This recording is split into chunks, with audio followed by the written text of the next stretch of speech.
Sing praises to the Lord, which dwelleth in Zion. Declare among the people his doings. When he maketh inquisition for blood, he remembereth them. He forgetteth not the cry of the humble.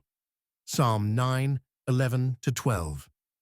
David shifts from personal trust in God to public proclamation. These verses command believers to testify to God's works and assure us that God remembers the suffering of his people. Sing praises to the Lord, which dwelleth in Zion. The command is direct.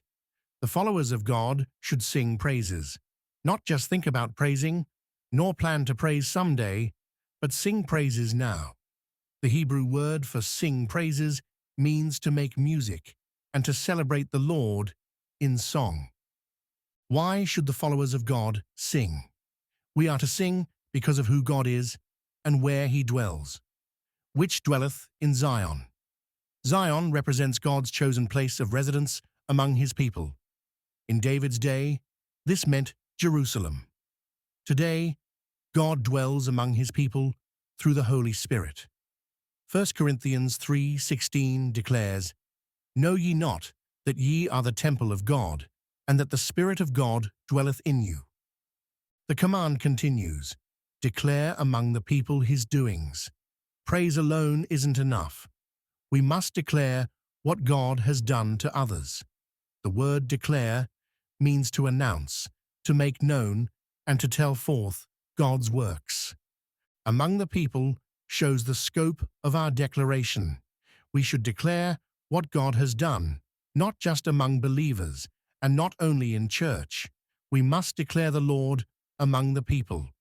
The grocery store clerk needs to hear. Your co-worker needs to know. Your neighbor also requires this testimony. What do we declare? We should declare his doings. This refers to God's acts, his interventions, and his deliverances. When God heals, tell about it. When God provides, announce it. And when God saves, broadcast it.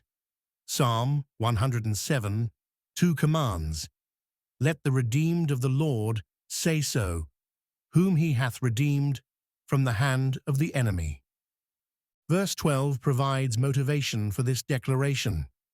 When he maketh inquisition for blood, he remembereth them. This phrase requires careful understanding. Maketh inquisition means to search out, to investigate, to demand an accounting. God investigates every act of bloodshed. Genesis 4:10 illustrates this truth. After Cain murdered Abel, God said, What hast thou done? The voice of thy brother's blood crieth unto me from the ground. Every drop of innocent blood cries to God.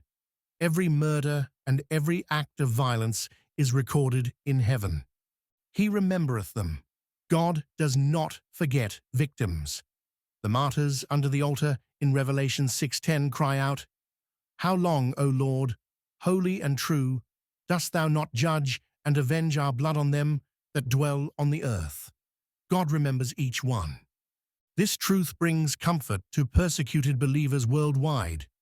The Christian beheaded for faith isn't forgotten. Missionaries killed remain in God's thoughts. The believer, imprisoned and tortured, stays before the eyes of God. He forgetteth not the cry of the humble. The word translated humble refers to the poor, afflicted, or needy, those brought low by circumstances and crushed by life. Their cry doesn't go unheard. Exodus 2:23-24 records, And the children of Israel sighed by reason of the bondage, and they cried, and their cry came up unto God by reason of the bondage. And God heard their groaning, and God remembered his covenant. God does not forget. Human authorities might ignore cries for justice. Earthly judges might dismiss the poor, but God never forgets. These verses speak with power today. In homes where abuse occurs behind closed doors, God remembers. In situations where the powerful oppress the weak, God hears their cries. This truth demands a response. First, we must sing and declare. A silent Christianity denies the Lord. Second, we must trust in God's justice. He will make an inquiry into a matter. Third, we must cry out in our affliction, because the Lord does not forget the humble.